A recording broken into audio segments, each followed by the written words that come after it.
Okay, well, not every long-term car we get can be a Corvette, but what we have here is the best-selling Acura, the Acura MDX.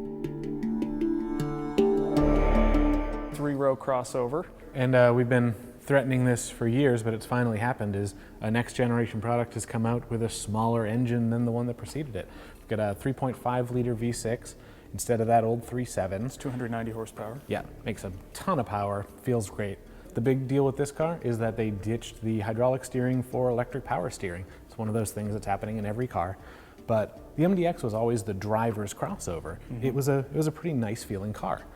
This one, different engine, different steering. And you can get front-wheel drive now on the car. But we got the AWD, Super Handling All-Wheel Drive or SHOD. Yep. Because most people, especially up in the Northeast where you're gonna have snow, want all-wheel drive. Even here, people just want all-wheel drive. The other thing this car has in the driving handling front is the integrated dynamic system. It doesn't actually change the response at all, but it does change the feel of the steering and the suspension. So you can do a comfort mode that's really, really loose, or a sport mode that's really, really tight, and a regular mode that's just sort of right nice in the middle. Absolutely. Yeah. That's how they tuned it as well.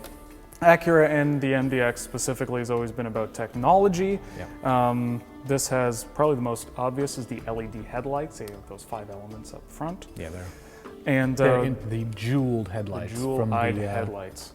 Same technology as on their flagship RLX.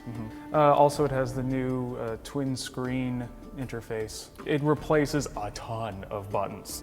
So the touchscreens do take away all that bank of buttons, but it buries everything into submenus. So we'll see over the course of the next year whether this turns out to be a good thing, or if we wish that button bank with its steep learning curve was the way to go.